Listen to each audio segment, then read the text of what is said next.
Illinois Senator Mark Kirk joins us now here on set. Senator, thanks for joining us. A lot's happened in this past week.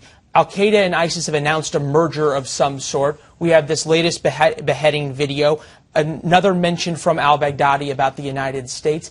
We're now a couple of months into President Obama's campaign against ISIS, if you want to call it that. Is it working? No.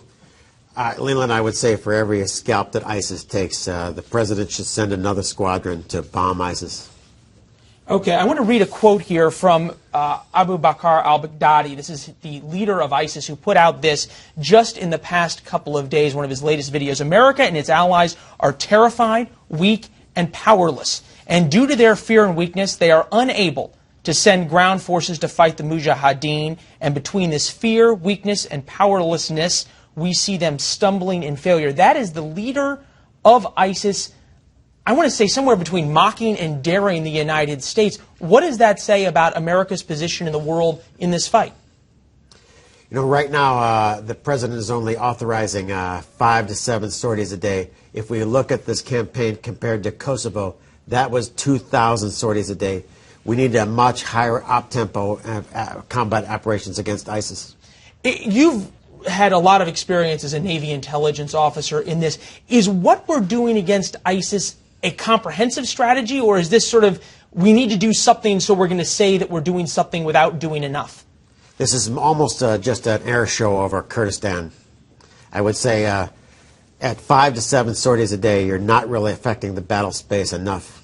And by 5 to 7 sorties, you mean 5 to 7 flights a day? Flights with weapons on the hard points and being dropped. It's not exactly the shock and awe we've seen in the past from the U.S. military. I want to transition here from what we've been talking about as it relates to ISIS. And many say that's the tactical issue facing the United States in the Middle East. The strategic threat, a lot of folks will tell you, is Iran, something that you've worked a lot on in terms of the Kirk-Menendez bill that's in the Senate right now, and really trying to force the White House's hands to get much tougher with Iran. We know the November 24th deadline is coming up for the deal with Iran, the temporary deal to expire, for the White House to get a full deal. Ben Rhodes has talked about going around Congress to possibly get this deal.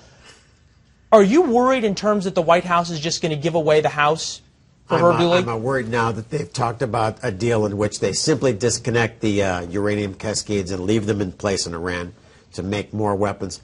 There's a bottom line here. With the current administration policy, we're condemning the next generation of Americans to witnessing a nuclear war in the Middle East. The president should not pass that on to his successors. That is an awful future for Americans. The president may not believe you, but the prime minister of Israel certainly does. He was on Face the Nation earlier today. Take a listen. Iran is not your ally. Iran is not your friend. Iran is your enemy. The alternative to a bad deal is not war. The alternative to a bad deal are more sanctions, tougher sanctions that will make Iran dismantle its capacity to make nuclear bombs. Your response to the prime minister?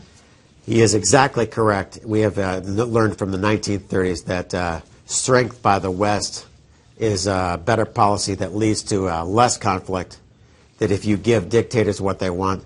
I would say in the case of Iranian human rights, they are not executing people at an unprecedented rate, up to 800 now. In the case of this regime, if you show weakness, they will push the United States as far as possible. You make war actually much more likely. In that sense, quickly, do you think the Iranians are looking at our strategy against ISIS and that's giving them a little bit of free will to do what they want? I would say they're looking at 5 to 7 sorties a day and thinking that's not much. Well, and obviously that may prove to be formative at the negotiating table, an important point. Right. Senator, we really appreciate you being here. Thank you for having me. Thank you, sir.